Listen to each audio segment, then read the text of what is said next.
अस्सलामुअलैकुम नाजरीन, नेओ प्लस के साथ मैं हूँ सुमैया खुर्शीद और मैं आपको बताऊँ कि पाकिस्तान ने एक और बहुत बड़ा टाइटल अपने नाम कर लिया है।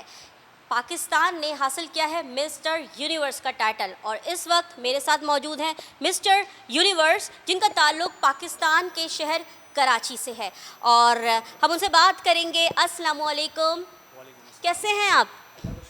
अच्छा, जो टाइटल आपने नाम किया है तो ज़रा आप अपने बारे में हमें बताएं, हमारे नाजरीन आपके बारे में जानना चाहते हैं।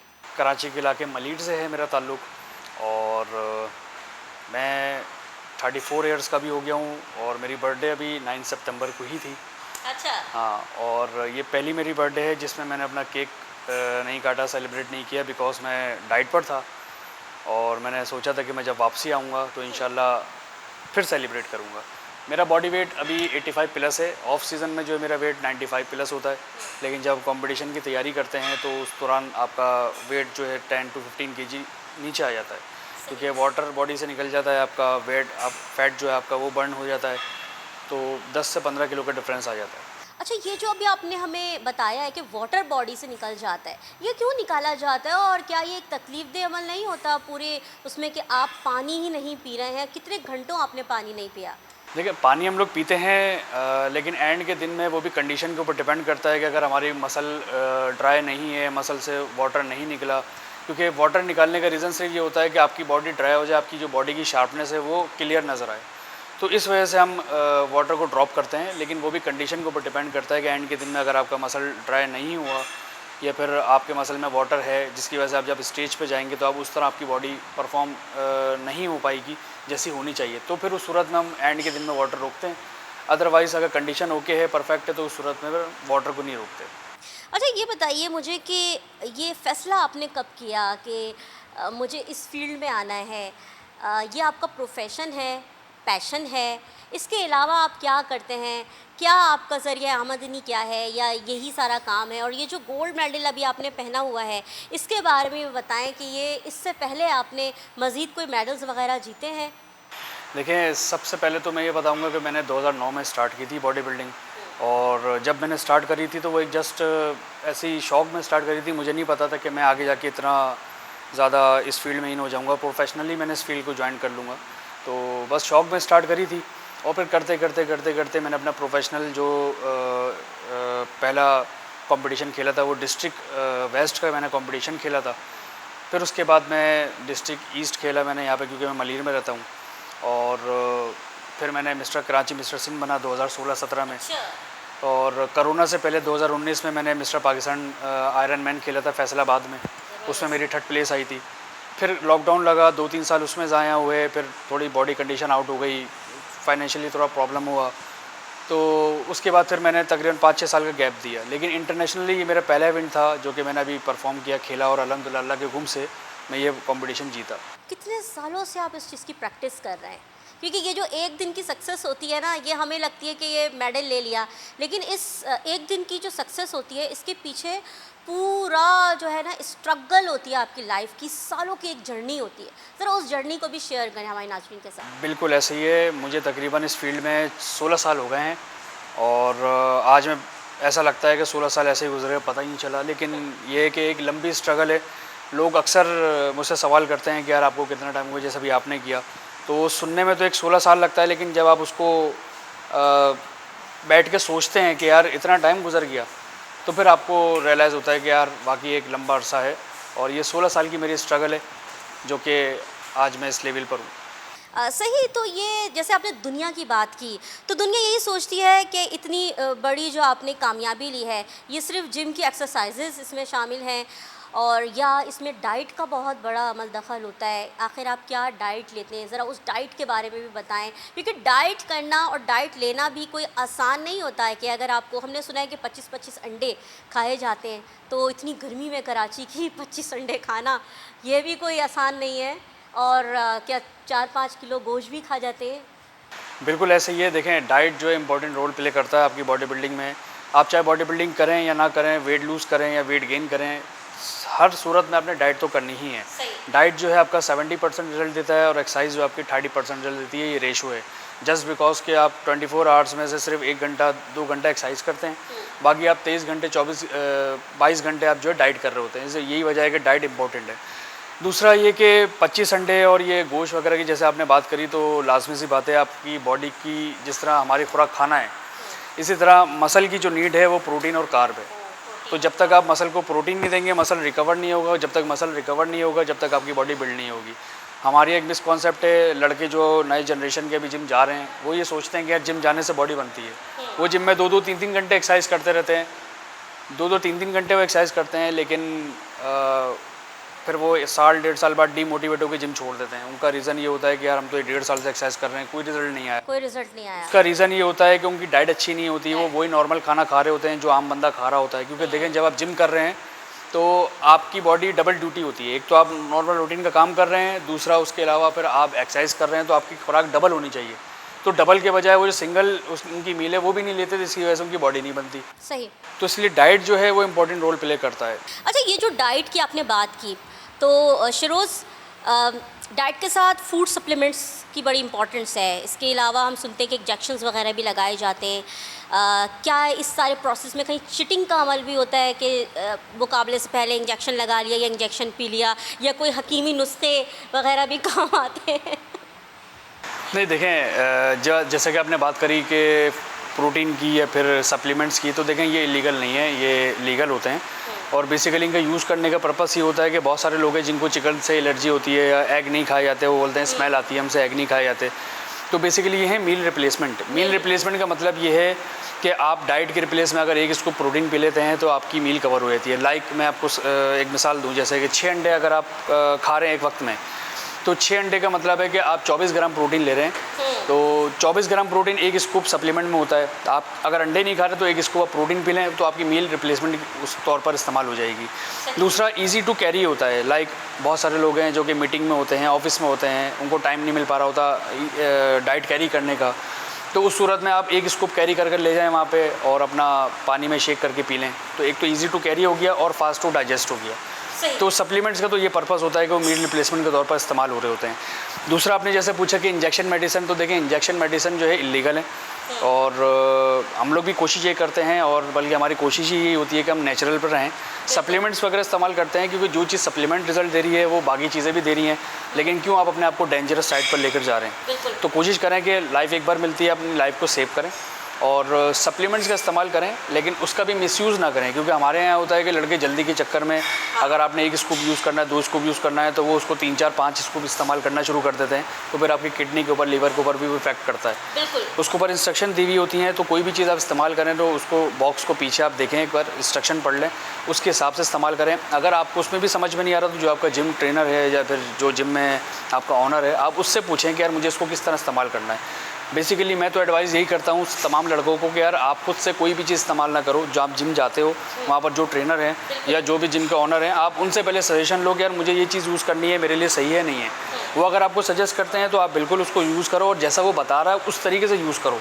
क्योंकि हमारे यहाँ एक मैं ज़रूर बोलना चाहूँगा कि देखें, बहुत सारे लड़के ऐसे हैं जो किसी से कुछ सुन लिया, वो आगे डिलीवर कर दिया, वो खुद तो अप्लाई नहीं करते, लेकिन जो सुनता है वो उसको अप्लाई कर लेता है, तो उसके लिए नुकसानदेह हो जाता है। तो बेहतर ये कि किसी प्रोफेशनल बंदे से या किसी सर्टिफाइड बंदे से या आपके जिम में जो ट्रेनर है, आप उससे पूछ कर इन सारी चीज़ों को इस्तेमाल करें, तो आपके लिए भी अच्छा है और आपको रिजल्ट। बिल्कुल, हमने शहरोज़ खान की जो गोल्ड मेडल की कहानी है वो आपको सुनाई, और ये भी बताया कि इस गोल्ड मेडल के पीछे कितनी स्ट्रगल है, और इसके अलावा भी इन्होंने बहुत सारे जो है मेडल्स, टाइटल्स अपने नाम किए हैं। अब इनसे जानते हैं कि जब आप मुकाबले के लिए जा रहे थे तो क्या फीलिंग्स थी, और उस वक्त आप किस प्रोसेस से गुज़रे, कि जैसे कि कहते हैं कि मुकाबले में जाने से पहले आप बिल्कुल भी पानी का एक कतरा नहीं पी सकते। आपने बताया कि मसल्स आपको ड्राई करने होते हैं ताकि वो शार्पनेस आए और इन्हेंस हो, क्योंकि मुकाबला ही मसल्स बेसिकली, क्योंकि एक होता है वेट लिफ्टर और एक होता है बॉडी बिल्डर, इन दोनों में भी फ़र्क है।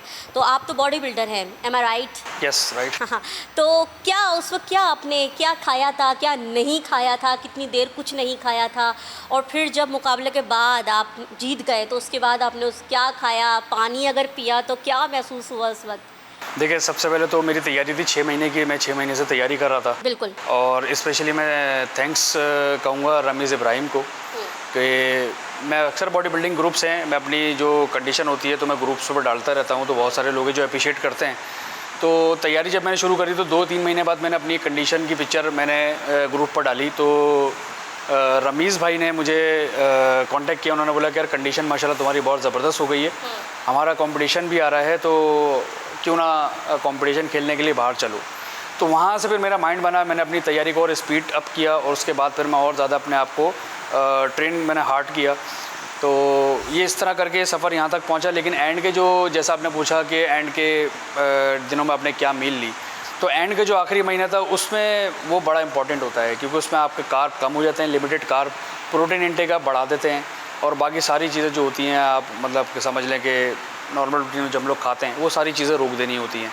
तो मेरी डाइट में सिर्फ बॉयल एग्स और बॉयल चिकन, ब्लैक कॉफ़ी और लिमिटेड वाइट राइस, ये 3-4 चीज़ें थी जो कि मैं पूरा एंड के महीने मैंने कंटिन्यू करा। एंड के जो 10 दिन आ गए तो उसमें फिर मैंने जो वाइट राइस थे, लिमिटेड कार्ब, उसको भी रोक दिया।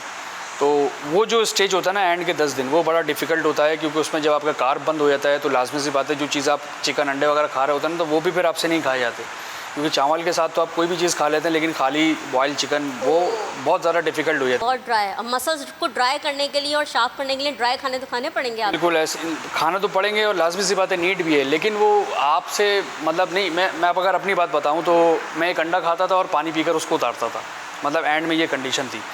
और जो लास्ट डे था मेरे उस्ताद हैं अलादाद उस्ताद कोरंगी क्रॉसिंग पर, उनका जिम है, और मैं उनसे कांटेक्ट पे था, उनका मैं शुक्रिया अदा करूँगा कि पूरे कंपटीशन में वहाँ पहुँचने के बाद भी, और जब मैं यहाँ पर था तब भी एंड के 1 हफ़्ता वो मेरे साथ रहे। उन्होंने फुल मुझे गाइड किया, फुल ट्रेन किया, मैं उनसे अपनी कंडीशन डिस्कस करता रहा, तो वो मुझे कंडीशन में देखकर बताते रहे कि यार ये करो, ये करो, ये करो। तो एंड में मेरी बॉडी में थोड़ा वाटर था, तो मैंने कंडीशन जब लास्ट डे 1 दिन पहले जब मैं वहाँ पहुँच चुका था तो मैंने उनको कंडीशन अपनी दिखाई। उन्होंने बोला कि यार शरोज़ पानी को रोक दो। ओह, कितने दिन पानी को रोका फिर आपने? लास्ट डे पूरा 24 घंटे पानी का एक कतरा नहीं पिया? पानी बिल्कुल भी नहीं पिया। उन्होंने जब मुझे कहा तो वो मेरा एक बहुत ज़्यादा डिफ़िकल्ट था, और उसमें एक मैं आपको ज़रूर बात बताऊंगा कि मेरी ये कंडीशन थी बिल्कुल एंड में कि मेरा मोबाइल चार्ज पे लगा हुआ था, और मैं होटल में अपने रूम में रेस्ट कर रहा था। कॉल आ रही थी, मेरे अंदर इतनी हिम्मत नहीं थी मैं जाके कॉल उठाकर रिसीव करूँ। तो बहुत ज़्यादा आप समझ लें कि टफ़ टाइम हो जाता है जब आपका पानी, क्योंकि देखें खाने के बगैर तो इंसान ज़िंदा रह लेता है, पानी के बगैर एग्जैक्टली। तो वो एंड का जो दिन था वो मुझे नहीं भूलूंगा मैं। लेकिन खैर मैं खुशी है मुझे इस बात की कि मैं मुल्क का नाम मैंने रोशन किया और मैं जीत के गोल्ड मेडल लेकर आया। इस खुशी के आगे तो वो फिर कुछ भी नहीं है। और सबसे ज़्यादा प्राउड मोमेंट वो होता है कि जब आप वहाँ इंटरनेशनल लेवल पर खड़े होते हैं, दुनिया के बहुत सारे ममालिक वहाँ पर आए हुए होते हैं, और जब वहाँ पर आपका परचम लहराया जाता है, नेशनल एंथम बजता है, तो वो एक प्राउड मोमेंट होता है और बहुत ज़्यादा फ़ख्र महसूस होता है कि वहाँ पर हम पाकिस्तान को रिप्रेजेंट करते हैं, दुनिया देखती है और परचम हमारे। जब आपने गोल्ड मेडल के बाद फिर पानी पिया? बिल्कुल। जब क्या फीलिंग्स थी उस वक्त? जब हमारा वेट हो गया था, वेट वहाँ पर करने के बाद, तो उसके बाद मैंने थोड़ी कार्ब की लोडिंग करी थी। कार्ब की लोडिंग करने के बाद थोड़ा सा मैंने एनर्जी ड्रिंक पी ताकि इतनी एनर्जी हो कि मैं स्टेज पे आके अच्छी पोजिंग कर सकूं। सही। तो थोड़ी सी रेड बुल और थोड़ा कार्ब इंटेक करके मैं स्टेज पे गया था, वहाँ पे मैंने पोजिंग करी और फिर अल्हम्दुलिल्लाह अल्लाह के हुक्म से, वालिदा की दुआ से मैं जीता कंपटीशन। उसके बाद फिर मैंने कोल्ड ड्रिंक भी पी और फिर वहाँ पे जो फ्रेश जूसेस वगैरह होते हैं वो पीते हैं, क्योंकि होता ये है कि जब आप पिछले 1-1.5 महीने से बिल्कुल डाइट पर होते हैं तो जब फ़ौरन आप हैवी कोई भी चीज़ खाएंगे तो आपको पेट अपसेट हो जाएगा। तो उसमें आपने लाइट चीज़ से स्टार्ट करना होता है, तो इसलिए लाइट चीज़ यही होता है कि आप जूसेस वगैरह का इस्तेमाल करें। तो 2 दिन तो मैंने वही इस्तेमाल किए। फिर जब मैं यहाँ कराची पहुँचा परसों सुबह, तो उसके बाद फिर यहाँ पे मैंने जितना मीठा खाया और जितने लोगों ने मुझे मीठा खिलाया पिछले पूरे साल में मैंने इतना मीठा नहीं खाया जितना मैंने पिछले 2 दिनों में मीठा खा लिया। सही, बिल्कुल। अच्छा, तो ये बताइए कि बॉडी बिल्डिंग के अलावा आपके क्या ख्वाब हैं और क्या रूटीन है, और जो घर है वो आपके घर में कौन कौन है, फैमिली में कौन कौन है? मिसेज़ आपकी सारी डाइट बना कर देती होंगी, तो वो सारा भी आप हमारे नाज़रीन को बताएं। मेरे घर में मेरी वालिदा हैं, वालिद का इंतकाल हो चुका है 2022 में, और उनको बड़ा मिस किया मैंने इस विक्ट्री पर, और वो होते तो बहुत ज़्यादा खुश होते। तो खैर अल्लाह ताला उनकी मग़फ़िरत फरमाए। बाकी मेरी वाइफ़ हैं और मेरे बेटे हैं 3। वाइफ़ मेरी सारी डाइट बनाती हैं, क्रेडिट मैं उनको भी देता हूँ कि उन्होंने घर के साथ साथ मेरी भी डाइट बनाई, क्योंकि लाजमी सी बात है, घर वाले तो डाइट बननी है, उनके लिए अलग खाना बन रहा है, मेरे लिए अलग खाना बन रहा है, और ये काम पिछले 5-6 महीने से इसी तरह चलता रहा। तो ये क्रेडिट उनको भी जाता है कि उन्होंने बहुत सपोर्ट किया। सही। उसके अलावा अपने दोस्तों का मैं शुक्रिया अदा करूँगा कि उन्होंने मुझे दुआओं में रखा, सपोर्ट किया। मतलब बहुत सारे लोग हैं जिन्होंने मुझे सपोर्ट भी किया, दुआएं भी रखी। स्पेशली मैं एक बात ज़रूर बताऊँगा, तैयारी तो मेरी पिछले 6 महीने से चली थी, लेकिन एंड की जब 2 दिन रह गए थे तो तब मुझे ये नहीं पता था कि मैं खेलने जाऊँगा या नहीं जाऊँगा, क्योंकि मुझे मसला आ रहा था वहाँ की अकोमोडेशन फ़ीस का और टिकट का। क्योंकि जो ख़र्चा मैंने किया था अपने ऊपर, वो तो आप समझ लें कि अपनी मैंने पास से किया था, डाइट पे और सारी चीज़ों पे, सप्लीमेंट्स वगैरह पे। तो मेरा बजट ऑलरेडी आउट हो चुका था, क्योंकि फैमिली के साथ आपको पता है कि ये सारी चीज़ें करना बहुत ज़्यादा मुश्किल हो जाता है, क्योंकि ये एक ख़र्चा है।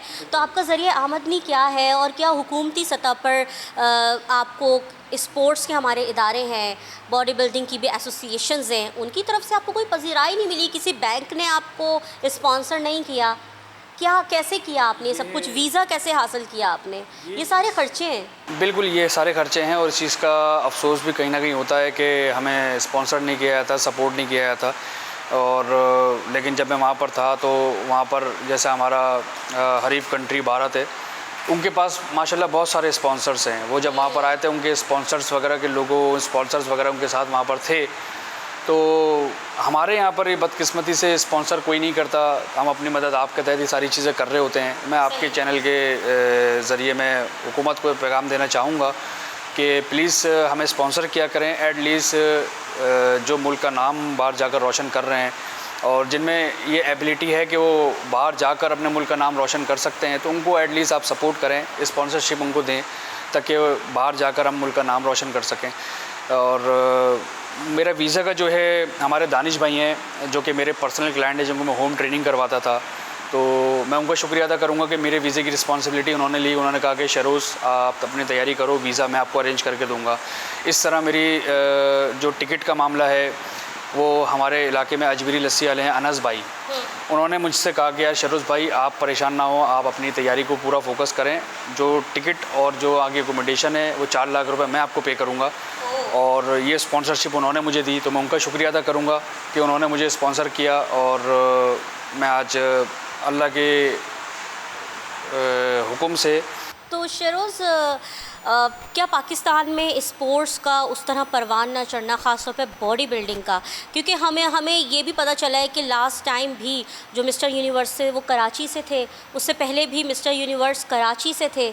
तो माशाल्लाह लोग अपनी मदद आपके तहत प्राइवेटली स्पॉन्सर्स लेके जा रहे हैं, अपना ख़र्चा करके जा रहे हैं। हुकूमती सतह पे कोई सपोर्ट है ही नहीं। तो आप समझते हैं कि इसी वजह से लोग फिर नहीं जा पाते, वो छोड़ देते हैं, क्योंकि इतना ख़र्चा बेयर करना आसान नहीं होता। अगर एक सप्लीमेंट की मैं बात करूँ तो एक सप्लीमेंट 10 दिन हार्डली चलता है, जो 3 से 4 हज़ार रुपये का आ रहा होता है। अब वो इंटायर पूरे बहुत सारे सालों तक वो खाते रहना आसान नहीं होता, इसलिए बहुत बजट चाहिए होता है। तो आप क्या समझते हैं?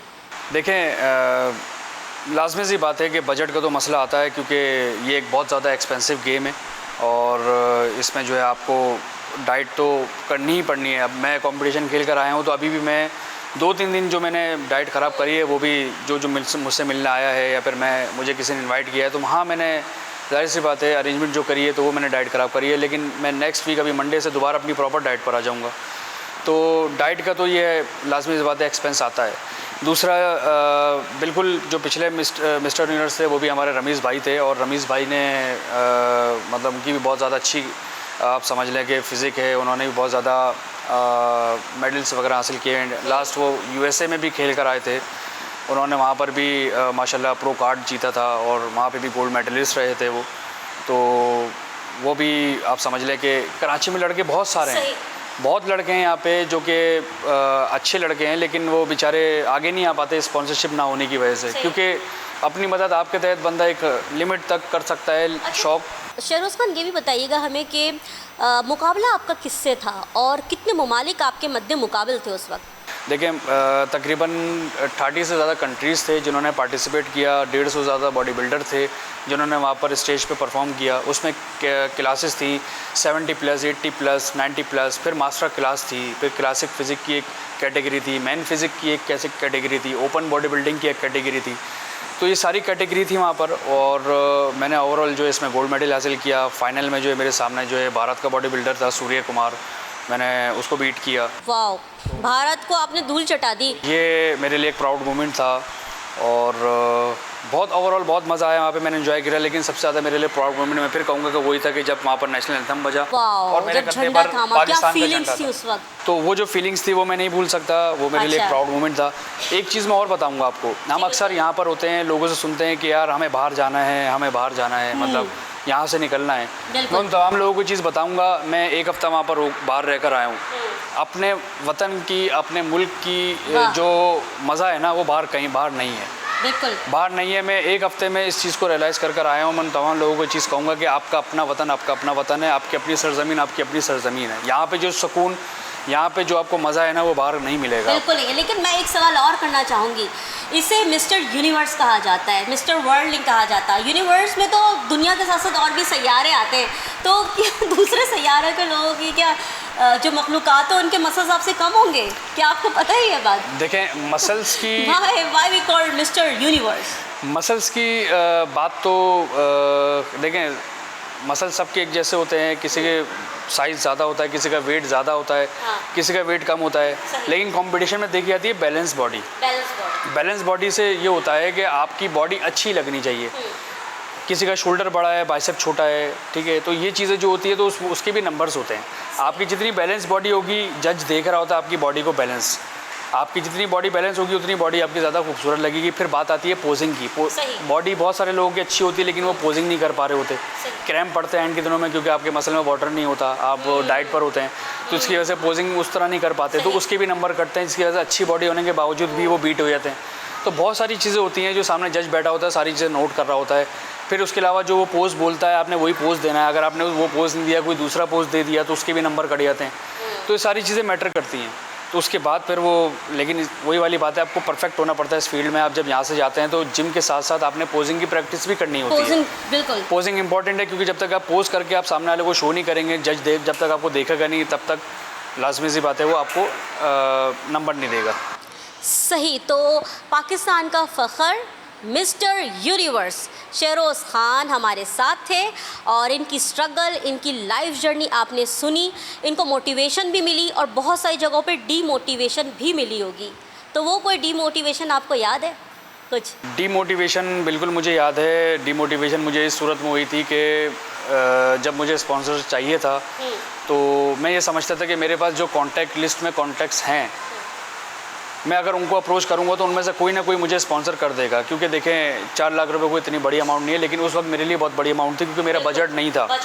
और मैंने बिल्कुल, और मैंने इस उम्मीद से उन तमाम लोगों से कांटेक्ट किया था कि यार वो मुझे स्पॉन्सर कर दें, एटलीस्ट पूरे नहीं तो थोड़े थोड़े कर दें। लेकिन सब ने मुझे ये कहा कि यार हम बात करते हैं, हम आगे बात करते हैं, लेकिन किसी ने मुझे कोई पॉजिटिव रिस्पॉन्स नहीं दिया। तो इस चीज़ का मुझे अफसोस है। और लेकिन बहरहाल जो नसीब में होता है वो होता है, और अल्लाह के नसीब में आपके ये टाइटल था। बिल्कुल ये टाइटल था, और मैं किस तरह खेलने गया है, मैं सारी चीज़ें आपको बताई। एंड के 2 दिन तक मुझे नहीं पता था कि मैं जाऊंगा नहीं जाऊंगा, लेकिन फिर वीज़ा आया, टिकट लगा, मैं गया वहाँ पे खेला, और अल्हम्दुलिल्लाह अल्लाह के हुक्म से मैं जीत कर यहाँ पर वापस आया। तो बहुत ज़्यादा खुशी की बात है मेरे लिए। जी बिल्कुल, थाईलैंड से पाकिस्तान के लिए टाइटल जीत के आने वाले, आलमी मुकाबले जीत के आने वाले शेरोज़ खान हमारे साथ थे, जिन्होंने मिस्टर यूनिवर्स का टाइटल अपने नाम किया और पाकिस्तान को यह आलमी कामयाबी दी। अब सवाल ये है कि जो काउंसिल्स हैं, जो इदारे हैं स्पोर्ट्स के, क्या वो इस स्पोर्ट्स को और शेरोज़ खान को आगे भी, या इनके जैसे जो मज़ीद बॉडी बिल्डर्स जो मुकाबलों में जाना चाहते हैं, उनको सपोर्ट करेंगे? हमें कमेंट्स में ज़रूर बताइएगा। मुझे कैमरामैन अमजद शाह के साथ सुमैया खुर्शीद को इजाज़त दें, और हाँ, नेओ प्लस देखते रहे। अल्लाह हाफिज़।